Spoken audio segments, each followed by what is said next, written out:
ಕಾಂಗ್ರೆಸ್ನಲ್ಲಿ ಹೆಚ್ಚುವರಿ ಡಿಸಿಎಂ ಹುದ್ದೆಗೆ ಕೂಗು ಜೋರಾಗ್ತಾ ಇದೆ. ಯಾರು ಹೇಳಿದ್ರು ಕೂಡ ಕೆಲವರು ಮಾತು ಕೇಳ್ತಾ ಇಲ್ಲ. ಹೆಚ್ಚುವರಿ ಡಿಸಿಎಂ ಹುದ್ದೆಗೆ ಕೂಗು ಜೋರಾಗ್ತಾ ಇದೆ. ಹೆಚ್ಚುವರಿ ಹುದ್ದೆ ಸೃಷ್ಟಿಗೆ ಸಿಎಂ ಸಿದ್ದರಾಮಯ್ಯ ಆಪ್ತರೇ ಇಲ್ಲಿ ಆಗ್ರಹ ಪಡಿಸುತ್ತಿದ್ದಾರೆ. ನಾಯಕರ ಸಮಾಧಾನದ ಪ್ರಯತ್ನದ ನಡುವೆಯೂ ಕೂಡ ಒಂದಷ್ಟು ಮಂದಿ ತಮ್ಮ ವರಸೆಯನ್ನು ಬದಲಾಯಿಸ್ತಾ ಇಲ್ಲ. One man one post policy ಜಾರಿಗೆ ಬರುವ ಸಾಧ್ಯತೆ. ಮುಂದಿನ ತಿಂಗಳ ವೇಳೆಗೆ ಕೆಪಿಸಿಸಿಗೆ ನೂತನ ಸಾರಥಿಯ ನೇಮಕವಾಗುತ್ತಾ ಅನ್ನೋ ಪ್ರಶ್ನೆ ಎದ್ದಿದೆ. ಕೆಪಿಸಿಸಿ ಅಧ್ಯಕ್ಷರ ಆಯ್ಕೆ ಮಾಡಿ ಸಮಾಧಾನ ಪಡಿಸುವ ಸಾಧ್ಯತೆ ಕಂಡು ಬರ್ತಾ ಇದೆ. ಸಿಎಂ ಸಿದ್ದರಾಮಯ್ಯ ಡಿಸಿಎಂ ಡಿಕೆ ಒಪ್ಪುವ ನಾಯಕನಿಗೆ ಪಟ್ಟವನ್ನ ಕಟ್ಟೋದಕ್ಕೆ ಕಾಂಗ್ರೆಸ್ನ ಹೈಕಮಾಂಡ್ ಪ್ಲಾನ್ ಮಾಡಿಕೊಂಡಿದ್ಯಾ? ಅಧ್ಯಕ್ಷರ ಬದಲಾವಣೆಯ ಮೂಲಕ ಗೊಂದಲವನ್ನ ನಿವಾರಿಸಲು ಕೆಪಿಸಿಸಿ ಅಧ್ಯಕ್ಷರ ಬದಲಾವಣೆಯ ವಿಚಾರ ಇದೀಗ ಈ ತೆರನಾಗಿ ಮತ್ತೆ ಮುನ್ನೆಲೆಗೆ ಬಂದಿದೆ. ಬದಲಾವಣೆ ಆದ್ರೆ ಅರ್ಧ ಸಮಸ್ಯೆಗೆ ಮುಕ್ತಿ ಸಿಕ್ಕಂತೆ ಅನ್ನುವುದು ಕಾಂಗ್ರೆಸ್ನ ಲೆಕ್ಕಾಚಾರ. ಈಗ 3 ಡಿಸಿಎಂ ಹುದ್ದೆಯನ್ನ ಸೃಷ್ಟಿ ಮಾಡಬೇಕು ಹೆಚ್ಚುವರಿಯಾಗಿ ಅಂತ ಹೇಳಿ ವಿವಿಧ ಸಮುದಾಯದ ಯಶಿಕಾ ಮನೆಯಲ್ಲೇ ಬೇಕರಿ ಬಿಸ್ನೆಸ್ ಮಾಡಿ 6 ಲಕ್ಷ ಗಳಿಸ್ತಿದ್ದಾರೆ. ನೀವು ಕೂಡ ಅವರಿಂದ ಕಲಿಬೇಕಾ? ಅವ್ರ ಜೊತೆ ವಿಡಿಯೋ ಕಾಲ್ ನಲ್ಲಿ ಮಾತಾಡಬೇಕಾ? ಈಗಲೇ ಫ್ರೀಡಮ್ ಆಪ್ ಡೌನ್ಲೋಡ್ ಮಾಡಿ. ನಾಯಕರು ಬೇಡಿಕೆಯನ್ನ ಇಡ್ತಾ ಇದ್ದಾರೆ. ಈ ನಡುವೆ ಕಾಂಗ್ರೆಸ್ನ ಹೈಕಮಾಂಡ್ ಮಾಡಿಕೊಂಡಿರುವಂತಹ ಪ್ಲಾನ್ ಏನಪ್ಪಾ ಅಂದ್ರೆ ಕೆಪಿಸಿಸಿ ಅಧ್ಯಕ್ಷರನ್ನ ಬದಲಾವಣೆ ಮಾಡೋದ್ರ ಮೂಲಕ ಈ ಒಂದು ಸಮಸ್ಯೆಗೆ ತಾತ್ಕಾಲಿಕವಾಗಿ ನಾವು ಮುಕ್ತಿಯನ್ನ ಹಾಡಬಹುದು ಅನ್ನೋದು. ರಾಜ್ಯದಲ್ಲಿ ಮುಖ್ಯಮಂತ್ರಿ ಬದಲಾವಣೆ ವಿಚಾರವೇ ಅಪ್ರಸ್ತುತ.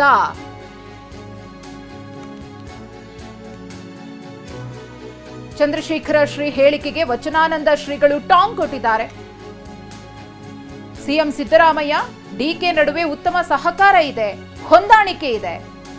ರಾಜ್ಯದಲ್ಲಿ ಸಿಎಂ ಡಿಸಿಎಂ ಉತ್ತಮ ಆಡಳಿತವನ್ನ ಕೊಡ್ತಾ ಇದ್ದಾರೆ. ಸಿಎಂ ಬದಲಾವಣೆಯ ವಿಷಯವನ್ನ ಎತ್ತೋದಿದೆಯಲ್ಲ, ಇದು ಸರಿಯಲ್ಲ, ಅಪ್ರಸ್ತುತ. ಸಿಎಂ ಬದಲಾವಣೆ ಚಿಂತನೆ ಮಾಡಬೇಕಾಗಿರೋದು ವರಿಷ್ಠರು. ಇಲ್ಲಿ ಯಾರೂ ಕೂಡ ಆ ರೀತಿಯ ಚಿಂತನೆಯನ್ನ ಮಾಡಬಾರದು, ಹೇಳಿಕೆಯನ್ನ ಕೊಡಬಾರದು, ಚರ್ಚೆಯನ್ನ ಕೂಡ ಮಾಡಬಾರದು. ಹರಿಹರ ಪಂಚಮಸಾಲಿ ಪೀಠದ ವಚನಾನಂದ ಶ್ರೀಗಳು ಪ್ರತಿಕ್ರಿಯೆಯನ್ನ ಕೊಟ್ಟಿದ್ದಾರೆ. ಆ ಮೂಲಕ ಸಿಎಂ ಸಿದ್ದರಾಮಯ್ಯನವರ ಪರವಾಗಿ ವಚನಾನಂದ ಶ್ರೀಗಳು ಬ್ಯಾಟ್ ಬೀಸಿದ್ದಾರೆ. ಬದಲಾವಣೆ ವಿಚಾರವೇ ಅಪ್ರಸ್ತುತವಾಗಿದೆ. ಸಿದ್ದರಾಮಯ್ಯನವರು ಮತ್ತು ಡಿ ಕೆ ಶಿವಕುಮಾರ್ ನಡುವೆ ಒಂದು ಅತ್ಯಂತ ಉತ್ತಮವಾಗಿರುವಂತಹ ಕೋಆರ್ಡಿನೇಷನ್ ಇದೆ. ಮುಖ್ಯಮಂತ್ರಿಗಳಾಗಿ ಉಪಮುಖ್ಯಮಂತ್ರಿಗಳಾಗಿ ಅತ್ಯಂತ ಉತ್ತಮವಾಗಿರುವಂತಹ ಆಡಳಿತವನ್ನು ಕೊಡ್ತಾ ಇದ್ದಾರೆ. ಯೋಚನೆ ಮಾಡಬೇಕಾಗಿರೋದು, ಇದರ ಬಗ್ಗೆ ಚಿಂತನೆ ಮಾಡಬೇಕಾಗಿರೋದು ಕಾಂಗ್ರೆಸ್ ಹೈಕಮಾಂಡ್. ಆ 5 ಜನಗಳ ಮಧ್ಯದಲ್ಲಿ ನಡೆದಿರುವಂಥ ವಿಚಾರ ಅದು ಸಿದ್ದರಾಮಯ್ಯವರು, ಡಿ ಕೆ ಶಿವಕುಮಾರ್ ಅವರು, ಸೋನಿಯಾ ಗಾಂಧಿಯವರು, ರಾಹುಲ್ ಗಾಂಧಿಯವರು, ಪ್ರಿಯಾಂಕಾ ಗಾಂಧಿಯವರು, ಇವರ ಮಧ್ಯದಲ್ಲಿ ನಡೆದಿರುವಂತಹ ವಿಚಾರ ಅದು.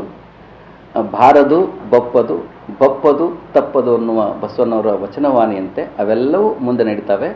ಸದ್ಯದಲ್ಲಿ ಸಿದ್ದರಾಮಯ್ಯವರು ಮತ್ತು ಡಿ ಕೆ ಶಿವಕುಮಾರ್ ಅವರು ಇಬ್ಬರು ಸೇರಿಕೊಂಡು ಉತ್ತಮವಾಗಿರುವಂಥ ಆಡಳಿತವನ್ನು ಕೊಡ್ತಾ ಇದ್ದಾರೆ.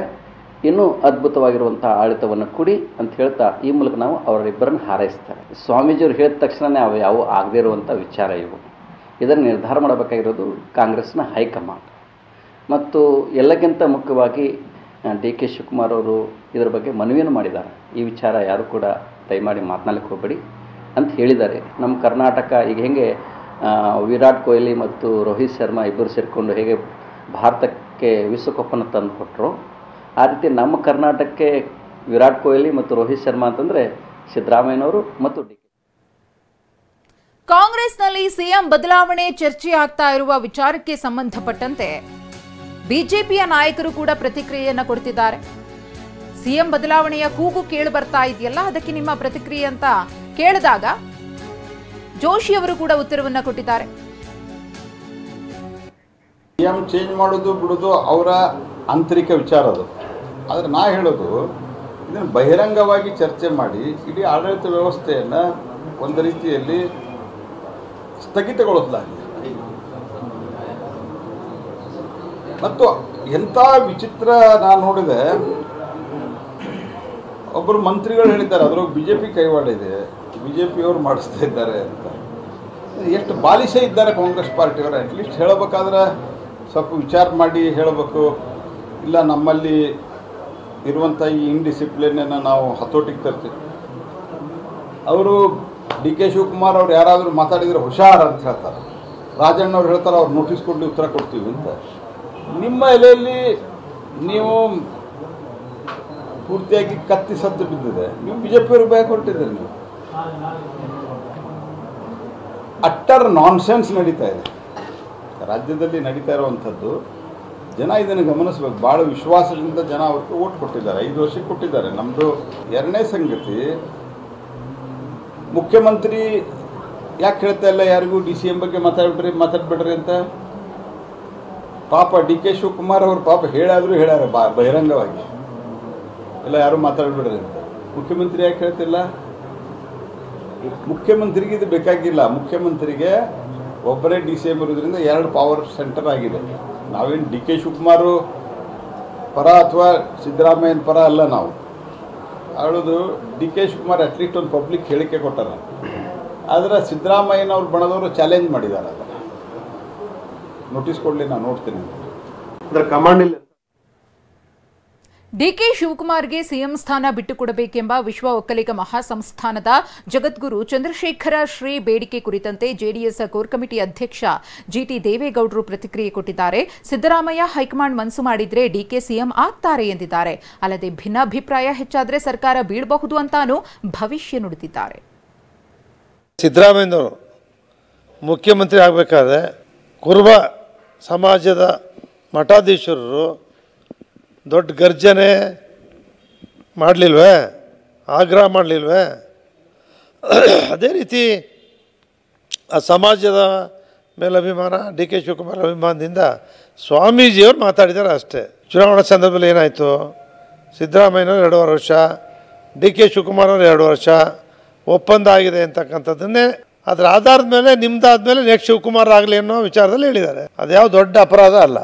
ಈಗ ಸಿದ್ದರಾಮಯ್ಯನವರೇ ಹೇಳಿದ್ದಾರೆ, ಮತ್ತು ಎಲ್ಲ ಮಂತ್ರಿಗಳು ಕೂಡ ಕಾಂಗ್ರೆಸ್ ಪಕ್ಷದಲ್ಲಿ ಹಿಂದೆ ಕಾಂಗ್ರೆಸ್ ಸ್ವಲ್ಪ ವೀಕ್ ಆಯಿತು, ಸರ್ಕಾರ ಬಿದ್ದೋಗ್ಬಿಡುತ್ತೆ, ನಾವು ಬೀಳಿಸ್ತೀವಿ, ಅದನ್ನು ಹೇಳಲ್ಲ. ಯಾವುದೇ ಕಾರಣಕ್ಕೂ ಸಂಪೂರ್ಣ ಬಹುಮತ ಇರ್ತಕ್ಕಂಥ ಸರ್ಕಾರವನ್ನು ನಾವು ಬೀಳಿಸ್ಲಿಕ್ಕೆ ಹೋಗೋ ಪ್ರಶ್ನೆ ಇಲ್ಲ. ನಿಖಿಲ್ ಕುಮಾರಸ್ವಾಮಿ ಹೇಳಿದ್ರೆ ಅವರಲ್ಲಿ ಭಾಳ ದಿಢೀರ್ ಭಿನ್ನಾಭಿಪ್ರಾಯ ಬಂದು ಬೆಳೀತಕ್ಕಂಥ ದಿನ ಬಂದರೆ ಆಗ್ಬೋದು.